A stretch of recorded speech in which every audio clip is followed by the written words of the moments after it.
नमस्कार दोस्तों, woven with Hariom में आपका हार्दिक स्वागत है अभिनंदन। इस वीडियो में हम लोग डिस्कस करेंगे कंपनी संशोधन बिल 2019 के बारे में। कंपनी संशोधन बिल 2019 का प्रस्ताव लोकसभा में लाया गया 25 जुलाई 2019 को। कितने तारीख को लाया गया? तो वो लाया गया था 25 जुलाई 2019 को लाया गया। उसके बाद इसे लोकसभा में पारित किया गया जो है 26 जुलाई 2019 को। बहुत इंपॉर्टेंट है, डेट याद रखिएगा। कभी कभी छोटे एग्जाम में सीधा सीधा डेट छोटे एग्जाम का, जैसे जो भी पीएससी के एग्जाम होते हैं, public service commission, state public service commission जो होते हैं, वहां पे ऐसे प्रश्न पूछ लिए जाते हैं। और इसे राज्यसभा में कब पारित किया गया? तो 30 जुलाई 2019 को। कब? 30 जुलाई 2019 को। किसने बिल प्रस्तुत किया था? तो श्रीमती निर्मला सीतारमण, वित्त मंत्री है निर्मला सीतारमण, उन्होंने जो है ये बिल प्रस्तुत किया था। कितने तारीख को? वही 25 जुलाई को। डेट पहले बता चुका हूं। ये जो बिल है ये कंपनी अधिनियम 2013 का संशोधन है। पहले कंपनी अधिनियम क्या था? 1956 के बाद क्या आया? 2013 के बाद क्या आया जो है अभी इसमें संशोधन होकर के 2019। कंपनी अधिनियम 2013 में संशोधन हुआ। कंपनी क्या होता है? Company is a artificial person created by law. Company एक कृत्रिम व्यक्ति होती है जिसका निर्माण विधान द्वारा होता है। क्रिएटेड बाय लॉ, इसका निर्माण किसके द्वारा होता है? विधान द्वारा होता है। विधि द्वारा एक कृत्रिम व्यक्ति का दर्जा दिया। जैसे हम लोग क्या हैं? हम लोग प्राकृतिक हैं। हम जिसको भगवान बनाते हैं जिस व्यक्ति को, उसे हम क्या कहते हैं?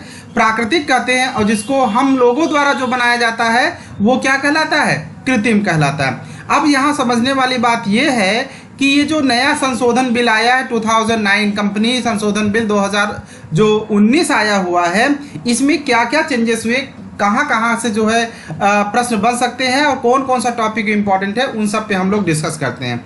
सबसे पहली बात, डीमैटेरियलाइज्ड शेयर जारी करना, ये बहुत इंपॉर्टेंट है। डीमैटेरियलाइज्ड शेयर के बारे में इस एक्ट के अंतर्गत पब्लिक कंपनी की कुछ श्रेणियों से, अब ध्यान दीजिएगा कि जो शेयर जारी होता है हमेशा ये किस कंपनी द्वारा जारी किया जा सकता है? पब्लिक कंपनी द्वारा ही जारी किया जा सकता है। किस कंपनी द्वारा जारी किया जाता है? प्राइवेट कंपनी कभी भी अपने शेयर जारी नहीं करती है। क्लियर हो गई बात कि कौन सी? इसके लिए आप हमारा एक शेयर का वीडियो है, आप वहां से बहुत बढ़िया से समझ सकते हैं। उसमें हमने शेयर के सब कुछ समझाए। वहां पे शेयर क्या होता है, शेयर के कितने प्रकार होते हैं, कि किस किस रेट पे शेयर इशू किया जा सकता है, जैसे एट पर, एट प्रीमियम, एट डिस्काउंट, सब कुछ उस वीडियो में हमने बताया। शेयर क्या होता है, जैसे share is a part of capital, मतलब इसका बेसिक जो है उस वीडियो में आपको मिल जाएगा, तो वहां पे भी आप उसको देख सकते हैं। चलिए, बहरहाल हम लोग यहाँ पे समझते हैं जो नया आपको आया हुआ है करंट के पॉइंट ऑफ व्यू से, उन सब बिंदुओं को हम लोग यहाँ पर देखते हैं। तो इस एक्ट के अंतर्गत पब्लिक कंपनी की कुछ श्रेणियों में केवल डीमैटेरियलाइज्ड प्रारूप में शेयर जारी करने की अपेक्षा की जाती है। बिल कहता है कि यह गैर सूचीबद्ध कंपनियों की अन्य श्रेणियों के लिए विनिर्दिष्ट किया जा सकता है, मतलब स्पेसिफिक बनाने के लिए ऐसा किया जा रहा है। तो इससे क्या समझ में आया कि यहाँ एक नई बात समझ में आई कि डीमैटेरियलाइज्ड जो शेयर होगा उसके जारी करने के बारे में कहा गया है कि कुछ पब्लिक कंपनियां डीमैटेरियलाइज्ड शेयर जारी करेंगी। उसका अधिकार जो है दिया गया, उनका श्रेणी अलग बनाया गया है। कौन इस प्रकार के शेयर को जारी कर सकती है या कौन इस प्रकार के ही केवल शेयर जारी करेंगे, ये बातें बता दिया गया है। ठीक है। और क्या है कि कंपनी एक्ट 2013 के एक्ट में ऐसे 81 कंपाउंडिंग अपराध किए गए हैं जिनके लिए जुर्माना या कैद या दोनों की सजा है। इन अपराधों की सुनवाई अदालतों द्वारा की जाती है। बिल इनमें से 16 अपराधों को सिविल डिफॉल्ट्स में वर्गीकृत करता है। मतलब ये जो 81 कंपाउंड जो है अपराध हैं उनमें से 16 निकाल करके उन्हें सिविल डिफॉल्ट्स में वर्गीकृत करता है, जिनमें अब एडजुडिकेटिंग ऑफिसर, मतलब केंद्र सरकार द्वारा नियुक्त किया जाता है। कौन? एडजुडिकेटिंग ऑफिसर्स जुर्माना वसूल करते हैं। इन अपराधों में निम्न शामिल है। क्या? डिस्काउंट पर शेयर जारी करना, ध्यान दीजिएगा, जिन्हें सिविल डिफॉल्ट मान लिया गया, कंपाउंड जो है अपराध से हटा करके उनकी बात हो रही है। ठीक है ना।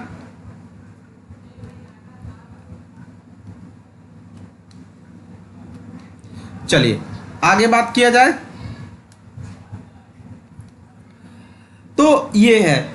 तो इनमें कौन कौन से आ जाएंगे, जिनमें कुछ की बात किया गया, जैसे डिस्काउंट पर शेयर जारी करना, डिस्काउंट, क्योंकि चलिए शेयर जो होता है उसको डिस्काउंट पर जो है इशू करने की बात बहुत कम कही जाती है, ठीक है ना। तमाम बिंदु होते हैं, उसके पीछे भी कारण होता है, ठीक है। तो डिस्काउंट पर शेयर जारी करना, सालाना रिटर्न फाइल न करना। बिल कुछ अन्य अपराधों को दंड में भी संशोधन कर रहा है, मतलब उनके दंड को क्या किया गया है, कम किया गया है, ठीक है। अगला क्या है, निगम सामाजिक दायित्व CSR।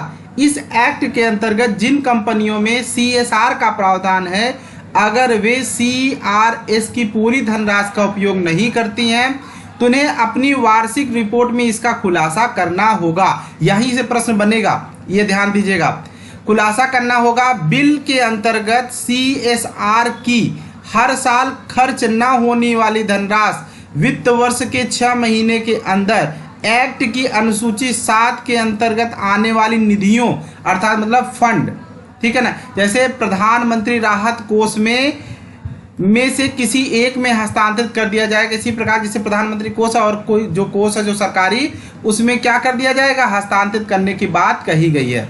अब आई बात समझ में, ये बहुत इंपॉर्टेंट है। यहाँ से प्रश्न, अगर यहाँ इस टॉपिक से प्रश्न आएगा तो ये कंटेंट जरूर एग्जाम में रहेगा, तो आप सभी सबको बहुत केयरफुली देखिएगा। इसमें और समझाते हैं। हालांकि अगर CSR की धनराशि कुछ चालू परियोजनाओं के लिए है, मतलब कोई ऐसी परियोजना जो चल रही है, तो खर्च न होने वाली राशि वित्त वर्ष के समाप्त होने के 30 दिन के अंदर एक अनस्पेंड, मतलब देखो स्पेंड मतलब होता है खर्च करना, अनस्पेंड CSR खाते में हस्तांतरित हो जाएगी, जिसे 3 वर्षों में खर्च करना आवश्यक है। इस क्यों मैं कह रहा हूँ कि ये ही टॉपिक से प्रश्न पूछा जा सकता है, क्योंकि सभी इंपॉर्टेंट फैक्ट लगभग यहाँ पे हैं जहाँ से प्रश्न बन सकते हैं, इसलिए बहुत केयरफुल होकर के देखिए, और कंफ्यूजिंग भी है, ठीक है। तो समझ में आ गया, कह रहा है कि अनुसूची 7 में उल्लिखित निधियों में से किसी एक में हस्तांतरित हो जाएगी, ठीक है। किसी प्रकार अगर ये मान लीजिए 3 वर्षों में भी अगर खर्च नहीं हो पाया, 3 वर्ष बाद जो राशि बचेगी उसे जो अनुसूची 7 अभी बताया, जैसे प्रधानमंत्री राहत कोष, इन सब में क्या कर दिया जाएगा, हस्तांतरित कर दिया जाएगा। किसी प्रकार का उल्लंघन करने पर 50,000 रुपये से लेकर के 25 लाख रुपए तक का जुर्माना भरना पड़ सकता है। उल्लंघन करने वाले प्रत्येक अधिकारियों को 3 वर्ष का कारावास की सजा भुगतनी पड़ सकती है। 50,000 तथा 25 लाख के बीच जुर्माना भरना पड़ सकता है, या दोनों, कहने का मतलब जेल भी और जुर्माना भी दोनों का प्रावधान हो सकता है। अगर गड़बड़ी करने पे क्या हो सकता है, दोनों का प्रावधान हो सकता है, ये समझना है आपको, ठीक है। चलिए आगे और बढ़ते हैं, इसकी कुछ और बातें।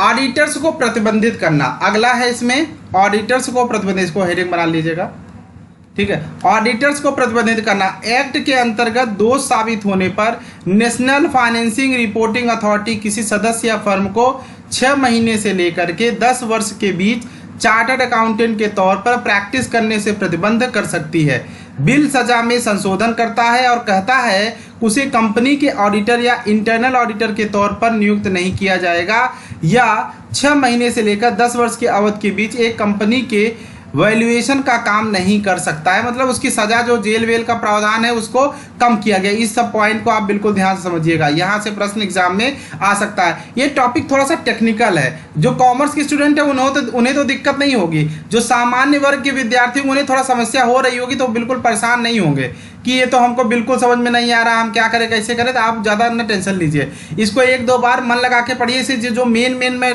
टर्म्स बता रहा हूँ उनको पढ़ लीजिए, उनसे भी काम हो जाएगा। जो यहाँ पे जो चेंजेस आए हैं उन्हीं चेंजेस को, कुछ चेंजेस जहाँ मैं कह रहा हूँ नहीं ये बहुत इंपॉर्टेंट है, तो वहाँ बात को ध्यान दे दीजिए, आपका काम हो जाएगा। 2 बार थोड़ा वीडियो को देख लीजिएगा।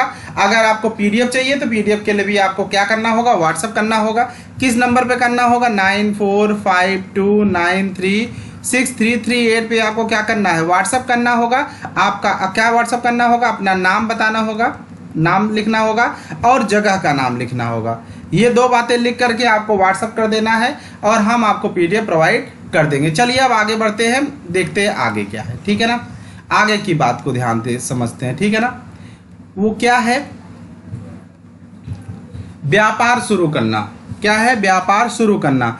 बिल के अनुसार कोई कंपनी तभी अपना व्यापार शुरू कर सकती है जब वह अपने संस्थापन के 180 दिनों के अंदर इस बात की पुष्टि करेगी कि कंपनी के मेमोरेंडम के प्रत्येक सब्सक्राइबर ने अपने उन सभी शेयर्स का मूल्य चुका दिया है जिन्हें लेने की उन्होंने सहमति जताई है। और दूसरा, जब वह अपने स्थापना के 30 दिनों के अंदर कंपनी रजिस्ट्रार में पंजीकृत अपने कार्यालय के पते का वेरिफिकेशन फाइल कर देगी। अगर कंपनी ऐसा नहीं करती और पाया जाता है कि उन्होंने अपना व्यापार शुरू नहीं किया है तो कंपनी का नाम कंपनी रजिस्टर से क्या कर दिया जाएगा? हटा दिया जाएगा। अर्थात कंपनी का रजिस्ट्रेशन ही फेल मान लिया जाएगा। रजिस्ट्रेशन से नाम हट जाने के बाद अब कंपनी रजिस्टर्ड नहीं रह जाएगी। ठीक है ना। अगला क्या है? Charges registration. ये क्या है? एक्ट यह अपेक्षा करता है कि कंपनी अपनी प्रॉपर्टी से संबंधित चार्ज, जैसे मोर्टगेज मतलब बंधक पे रखा गया हो कोई चीज़, कोई एसेट्स का पंजीकरण चार्ज के क्रिएशन के 30 दिन के अंदर करे। रजिस्ट्रार इस अवधि को 300 दिन कर सकता है। रजिस्ट्रार के ऊपर निर्भर करेगा। बिल इस समय सीमा को 60 दिन कर सकता है। ठीक है। ये जो नियम होगा, रजिस्ट्रार इस अवधि को 300 से हटा दीजिए, 30 दिन से बढ़ाकर कितना कर सकता है?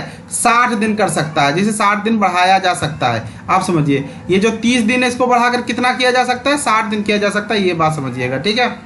अगला क्या है? मंजूरी देने वाली अथॉरिटी में परिवर्तन।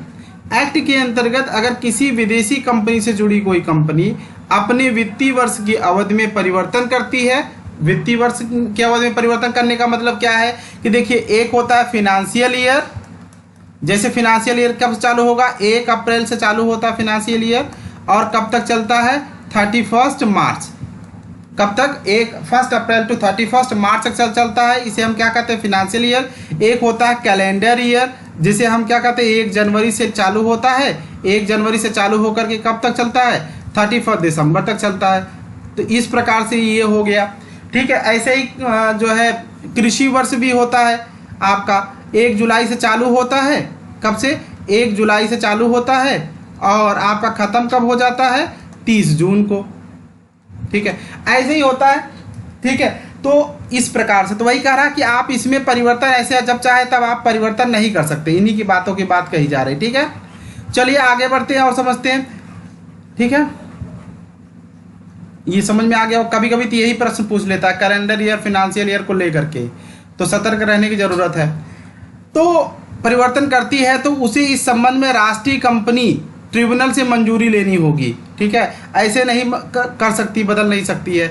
इसी प्रकार अगर कोई पब्लिक कंपनी अपने स्थापना संबंधी दस्तावेज में कोई ऐसा बदलाव करती जिससे प्राइवेट कंपनी में बदल जाए तो इसके लिए भी ट्रिब्यूनल से मंजूरी लेनी होगी। अर्थात प्राइवेट कंपनी को जो है पब्लिक कंपनी को प्राइवेट कंपनी अगर बदलती है तो भी उसको क्या होगा? ट्रिब्यूनल से इसकी जो है अनुमति लेनी पड़ेगी। बिल के अंतर्गत इन अधिकारों को केंद्र सरकार को हस्तांतरित किया गया। मतलब ये सब अथॉरिटी किसके पास?